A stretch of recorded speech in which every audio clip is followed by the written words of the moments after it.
और अगली बड़ी खबर का रुख करते हैं महाराष्ट्र से। बड़ी खबर आपको बता दें, जहां पर आज शरद पवार और अजीत पवार की ताकत का मुजाहिरा देखने को मिलेगा।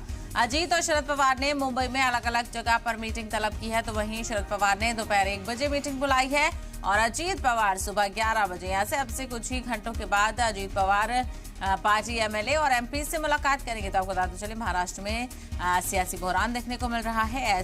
एनसीपी में भी टूट अब हो गई है, तो महाराष्ट्र की सियासत में नए नए मोड़ देखने को मिल रहे हैं। इससे पहले शिवसेना में भी इसी तरह की टूट हुई थी। अब उसी की तर्ज पर चलकर, यानी एकनाथ शिंदे की तर्ज पर चलकर एनसीपी में भी फूट नजर आ रही है। हालांकि इसके इशारे पहले भी देखने को मिले थे, क्योंकि जिस तरह से सुप्रिया सुले को जिम्मेदारी दी गई थी और अजीत पवार को किनारा कर दिया गया था, ऐसे में इस बात के मुजाहरे पहले से ही, इस बात के इशारे पहले से ही मिल रहे थे। इसी को लेकर जानकारी हासिल करेंगे अंकुर त्यागी, हमारे नुमाइंदे हमारे साथ जुड़ गए हैं।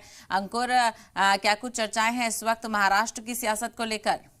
देखिए, फिलहाल आज बहुत अहम महत्वपूर्ण दिन है और उसमें क्या होगी, 2 मीटिंग्स आज होनी है। दोनों गुट जो है पवार के, वो अब अपनी अपनी मीटिंग कर रहे हैं। एक तरफ अजीत पवार हैं और जिन्होंने बगावत करी है, उनके साथ उनके बाकी के 8 मंत्री हैं और उनका जो दावा है वो 30 से ज्यादा विधायकों का उनके साथ हैं। इसके अलावा सांसद हैं, एमएलसी हैं, पार्टी के दूसरे रूरल और क्षेत्रीय आधार पे जो, या जोन के आधार पे जो उनके पदाधिकारी हैं, उनकी आज मीटिंग को बुलाया गया है। पेंड्रा में एमिटी एक प्रेमाइसिस है, वहां उसको बुलाया गया है जी।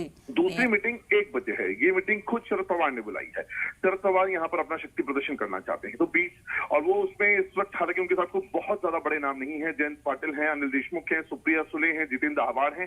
ये गिन चुन के कुछ नाम हैं जो पवार के साथ खड़े नजर आ रहे हैं, क्योंकि बाकी के जितने भी नाम हैं, चाहे आप हसन मुशीफ ले लीजिए, प्रफुल्ल पटेल ले लीजिए, छगन भुजबल ले लीजिए, दिलीप वलसे पाटिल, तमाम नाम ये इस वक्त अजीत पवार के ग्रुप के साथ खड़े हुए नजर आते हैं। तो यहाँ पर अब शक्ति प्रदर्शन है और शक्ति प्रदर्शन अब हेड काउंट का है, क्योंकि अभी तक जो दावे हैं, अब उनको दावों को प्रूव करने की बात आ रही है।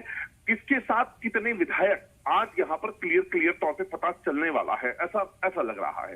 तो इसलिए आज दिन काफी अहम हो जाता है, क्योंकि इसके बाद जो महाराष्ट्र की राजनीति का जो घटनाक्रम है, वही लगातार जिस तरह तेजी से बदल रहा है, उसमें और